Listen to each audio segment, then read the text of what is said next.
வணக்கம் நண்பர்களே. நம்ம இதில் பார்க்க இருக்கிற விஷயம் என்னென்னு சொல்லி பார்த்தீங்களா இருந்தால் சிம்பிள் ப்ரெசன்ட் அல்லது ப்ரெசன்ட் சிம்பிள். இப்போ இந்த சிம்பிள் ப்ரெசன்ட் அல்லது ப்ரெசன்ட் சிம்பிள்னு சொல்லுவாங்க. இது ரெண்டுமே ஒரே அர்த்தத்தை தான் குறிக்கும். அதாவது சாதாரணமாக இருக்கக்கூடிய நிகழ்காலத்தில் நடக்கக்கூடிய விஷயங்களை சொல்லக்கூடிய வார்த்தைகளை தான் நம்ம சிம்பிள் ப்ரெசன்ட் அப்படின்ட்டு சொல்லுவோம். ஏற்கனவே நம்ம காலங்கள் பார்த்துருக்குறோம். அதாவது present tense, past tense, future tense. அதாவது நிகழ்காலம், இறந்த காலம், எதிர்காலம் என்று சொல்லி. ஸோ அதுபோல தான் இதில் நம்ம பார்க்க இருக்கிறது சிம்பிள் ப்ரெசன்ட் டென்ஸை பற்றி மட்டும்.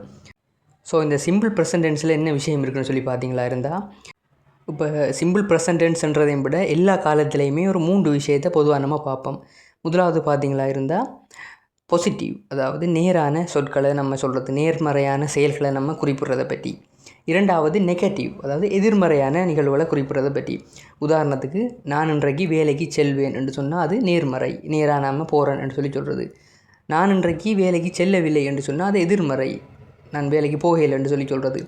அதே போல் கொஷின் ஃபார்ம், கேள்விகள் சம்மந்தமாக, நீங்கள் இன்றைக்கு வேலைக்கு போவீங்களா என்று கேட்க ஒரு கேள்வி. ஸோ இப்படி 3 டைப்பை தான் நாம் எல்லா காலத்துலேயுமே பெரும்பாலும் பார்க்க போகிறோம்.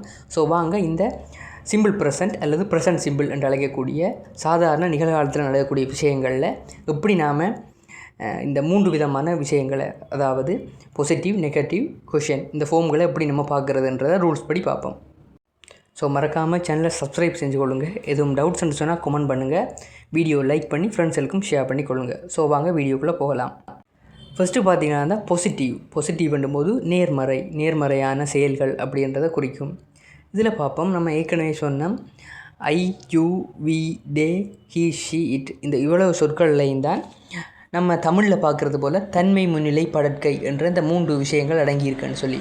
தன்மை என்றால் தன்னை குறிக்கிறது, முன்னிலை என்று சொன்னால் முன்னே இருக்கிறவங்களை குறிக்கிறது, படற்கை என்று சொன்னால் நம்மளோட கண்ணுக்கு தெரியாத எங்கேயோ இருக்கிற ஒரு நபரை பற்றி குறிக்கிறது.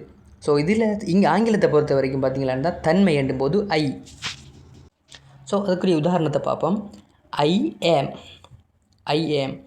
ஸோ இதை பார்த்தீங்களா இருந்தால் நம்ம எழுதும்போது ஐயையும் ஒரு எம்ஏயும் சேர்த்து ஐ ஆம் என்று சொல்லி எழுதுவோம். அதை நம்ம உச்சரிக்கும் போது ஐ ஆம் என்று உச்சரித்து கொள்வோம். ஐ ஆம், அதை பார்த்தீங்களா இருந்தால் ஐ ஆம் என்று சொல்லி உச்சரிக்கிறது. ஐ ஆம் ஃப்ரம் ஜப்பான், அதாவது நான் ஜப்பானில் இருக்கிறேன். ஐ ஆம் ஃப்ரம் ஜப்பான் என்று சொன்னால் நான் ஜப்பானில் இருக்கிறேன் அல்லது ஜப்பானில் இருந்து வருகிறேன் என்றது போல் அர்த்தம். அடுத்தது பார்ப்போம், இது தன்மைக்குரியது. அடுத்தது முன்னிலை என்பது முன்னே இருக்கிறவங்க அல்லது கொஞ்சம் தூரத்தில் இருக்கிறவங்கள பற்றி சொல்கிறது. ஆனால் கண்ணுக்கு தெரிகிற நபர்கள், நமக்கு கண்ணுக்கு முன்னால் தெரிகிறவங்கள பற்றி சொல்கிறது. அதுக்கு பார்த்திங்கன்னா யூ, வி, தே, இந்த 3ம் இருக்குது. யூ அண்டா நீ, வி அண்டா நாங்கள், தே என்று சொன்னால் அவர்கள். ஸோ யூ, வி, தே அதோடு சேர்த்து பார்த்திங்களா இருந்தால் ஆ என்ற ஃபார்ம் சேர்ப்போம். ஐக்கு ஆம் சேர்ப்போம், யூ, வி, தேக்கு ஆ சேர்ப்போம். ஸோ யூஆ, விஆ, தேஆ அப்படின்னு சொல்லி வரும். ஸோ இதுக்கு ஒரு உதாரணங்களை பார்ப்போம். You are from Brazil, we are from Brazil, they are from Brazil அப்படின்னு சொன்னால் அவர்கள் பார்த்திங்களா இருந்தால் பிரேசிலிருந்து வருகிறார்கள் என்றது போல், இல்லாட்டி அவர்கள் பிரேசில் அப்படின்றது போல், பிரேசில்ன்ற ஒரு நாடு. ஸோ அப்படி நம்ம குறித்து சொல்லலாம். அடுத்தது ஹீ, ஷி, இட், இது பார்த்திங்கன்னா படற்கைக்குரியது. ஹீ, ஷி, இட்டுக்கு இஸ் தான் வரப்போகுது. இப்போ ஐக்கு எப்படி ஆம் வருதோ, யூவி தேக்கு எப்படி ஆ வருதோ, இங்கே பார்த்திங்களா இருந்தால் ஹீ, ஷி, இட்டுக்கு இஸ் வருகுது. இப்போ பார்ப்போம். He is from India, she is from India, it's from India. He, she எண்டும்போது பார்த்திங்களா இருந்தால் அவன், அவள்ன்றது அர்த்தம். இட் எண்டும்போது அது பெரும்பாலும் அகரணை பொருட்களை, உயிரட்ட பொருட்களை அல்லது அகரணை பொருட்களை குறிக்கிறதுக்கு பயன்படுத்தக்கூடிய விஷயங்கள் தான் இந்த இட்டுன்றது. ஸோ இதை நீங்கள் நோட் பண்ணி வச்சுக்கொள்ளுங்க. ஸோ இப்போ பார்த்தது நம்ம பாசிட்டிவான ஃபார்ம்ஸ், அதாவது ஒரு எதிர்மறை இல்லாமல் நேராகவே இருக்கிறது, நேர்மறையான சிந்தனைகளை சொல்கிறது தான் நம்ம பார்த்துருக்குறோம். ஸோ வாங்க இதனுடைய நெகட்டிவ் ஃபார்மை பற்றி பார்ப்போம். நெகட்டிவ் ஃபார்ம்லேயும் பார்த்தீங்களா இருந்தால் அதே வார்த்தைகள், அதாவது ஐக்கு எப்படி ஆம் பாவிச்சோமோ, யூவி தேக்கு எப்படி ஆ பாவிச்சோமோ, ஹீஷி இட்டுக்கு எப்படி இஸ் பாவிச்சோமோ, அந்த வார்த்தையோடு சேர்த்து நொட்டு என்ற ஒரு வார்த்தையை பாவிக்க போகிறோம். நொட்டு என்று சொன்னால் இல்லை அல்லது முடியாதுன்றது போல் அந்த நெகட்டிவான தோட்ஸை தரக்கூடிய, அர்த்தத்தை தரக்கூடிய விஷயம்தான் இந்த நொட்டுன்றது. ஸோ உதாரணத்தை பார்ப்போம். ஐ ஆம் நாட் மேரிட் அப்படின்னு சொன்னால் நான் இன்னும் திருமணம் செய்யவில்லை, இன்னும் எனக்கு திருமணம் ஆகலை என்று சொல்கிறதுக்கு. You are not, we are not, they are not. So உதாரணத்துக்கு ஒரு வார்த்தை எடுப்போம். வி ஆர் நாட் ஹாப்பி அப்படின்னா நாங்கள் மகிழ்ச்சியாக இல்லை. அடுத்தது ஹீ, ஷி, இட்டை பார்ப்போம். ஒரு உதாரணத்தை பார்த்துருவோம். He is not, she is not, it is not என்று வரப்போகுது. So she isn't a student அப்படின்னு சொன்னால் அவள் ஒரு மாணவன் அல்லது மாணவனோ மாணவியோ அல்ல அப்படின்னு சொல்லி, மாணாக்கர் அல்ல அவ என்றது போல் சொல்கிறது. ஸோ இதில் பாருங்கள், ஒரு எதிர்மறை கருத்து தாரத்துக்கு நொட்டுன்ற ஒரு விஷயம் இருக்குது. I am not, you are not, he is not என்று சொல்லி ஒரு எதிர்மறையான கருத்தை தருகுது. ஸோ இதுதான் நெகட்டிவ் ஃபார்ம். இது நெகட்டிவ் ஃபார்ம். இப்போ நம்ம முதல் பார்த்ததுக்கும் இப்போ பார்த்ததுக்கும் என்ன வித்தியாசம்னு சொன்னால், அந்த நொட்டுன்ற ஒரு விஷயம் வருகுது இது நெகட்டிவாக மாற்றுறதுக்கு. அடுத்தது பார்த்திங்கன்னா, அது இரண்டுலேயுமே இருக்கிற பொதுவான விஷயம் என்று சொன்னால், இப்போ நடந்துக்கிட்டு இந்த சிம்பிள் ப்ரெசன்ட் அல்லது ப்ரெசன்ட் சிம்பிள்ன்றது இப்போ கரண்டாக நடந்துக்கிட்டு இருக்கிற விஷயத்தை, கரண்டில் நீங்கள் பார்க்குற விஷயத்தை குறிப்பிட்றதுக்கு பயன்படுத்துகிற ஒரு ஆங்கில பதம் தான் இந்த ப்ரெசன்ட் சிம்பிள் அல்லது சிம்பிள் ப்ரெசன்ட்ன்றது. ஸோ இதை நீங்கள் ஞாபகத்தில் வச்சுக்கொள்ளுங்க. ஸோ அடுத்தது பார்ப்போம் கொஷன் ஃபார்மை பற்றி.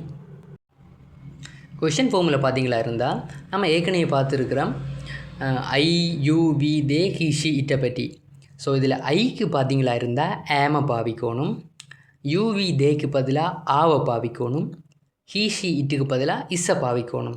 எங்கேன்னு பார்த்தீங்களா இருந்தால் ப்ரெசன்ட் சிம்பிள் அல்லது சிம்பிள் ப்ரெசண்டில் பாசிட்டிவான காரணங்களை சொல்கிறதுக்கு, அதாவது நேர்மறையான கருத்துக்களை சொல்கிறதுக்கு இதை நம்ம பாவிச்சு நாம. ஆனால் இங்கே கொஷன் ஃபார்மில் என்ன நடக்க போகுதுன்னு சொன்னால், அப்படியே இந்த நம்ம இதுகளுக்கு பாவித்த தன்மை முன்னிலை படற்கையை குறிப்பிட்றதுக்கு பாவித்த சொற்களுக்கு முன்னுக்கு இந்த ஆமோ, இந்த ஆவோ, இந்த இஸ்ஸோ வரப்போகுது. ஆனால் அதுலேயும் ஒரு குறிப்பிட்ட ஒரு ரூல் ஒன்று இருக்குது என்று பார்த்தீங்களா இருந்தால், ஐ என்று சொன்னால் ஏம் வரணும், யூவி தே என்று சொன்னால் ஆ வரணும், ஹீஷி இட் என்று சொன்னால் இஸ் வரணும். கொஷன் ஃபார்முக்கு இந்த வசனங்கள் எல்லாமே முன்னுக்கு வரணும். ஒரு உதாரணத்துக்கு ஆம் ஐ பியூட்டிஃபுல் அப்படின்னு சொன்னால் நான் அழகாக உள்ளேனா, வடிவாக இருக்கிறேனா அண்டு கேட்குறது. Are you a teacher, are you a டீச்சர்ன்றது தான் நீங்கள் ஒரு ஆசிரியரா. இஸ் ஹீ டோல் அப்படின்னு சொன்னால் அவன் உயரமானவனா. ஸோ இதில் பாருங்கள், ஆம் வருது, ஆ வருது, இஸ் வருது. ஆனால் இந்த தன்மை முன்னிலை படற்கையை குறிப்பிடுற I, you, we, they, he, she, it இதுக்கு முன்னுக்கு வருது. ஸோ இதுக்கு முன்னுக்கு வந்ததாக இருந்தால் இது எல்லாமே கொஷன் ஃபார்முக்கு போயிடும். ஸோ கொஷன் ஃபார்ம்லேயும் பார்த்தீங்களா இருந்தால் நெகட்டிவ் கொஷின்ஸ்னு சொல்லி தனியாக ஒன்று இருக்குது. அதான் உங்களுக்கு இதில் சொல்லலை இரண்டு பார்த்தீங்களா இருந்தால், நான் சொல்லும்போது சில நேரம் உங்களுக்கு குழப்பம் ஒன்று ஏற்படக்கூடும் என்றால் எல்லாத்தையும் மறுபடிய தார மாதிரி போயிடும். ஸோ இதில் நம்ம பார்த்தது சிம்பிள் ப்ரெசன்ட் அல்லது ப்ரெசன்ட் சிம்பிளுடைய வாக்கிய அமைப்பு. அதுலேயும் பார்த்திங்கன்னா பாசிட்டிவ் வாக்கியங்கள் எப்படி இருக்கணும், நெகட்டிவ் எப்படி இருக்கணும், கொஷன் ஃபார்ம் எப்படி இருக்கணும்னு சொல்லி பார்த்துருக்குறேன். ஸோ இதை வச்சு சின்ன சின்ன வசனங்களை உண்டாக்குறதுக்கு பயிற்சி செஞ்சு கொள்ளுங்கள். குறிப்பாக நீங்கள் ஆங்கிலம் கதைக்க பழகிறவங்க இந்த வசனங்களை வச்சு எளிமையான வசனங்களை கதைக்க பழகிக்கொள்ளுங்கள். ஸோ இன்னும் ஒரு பயனுள்ள வீடியோவில் சந்திக்கிறேன். நன்றி, வணக்கம். மறக்காமல் சேனலை சப்ஸ்கிரைப் செஞ்சு கொள்ளுங்கள்.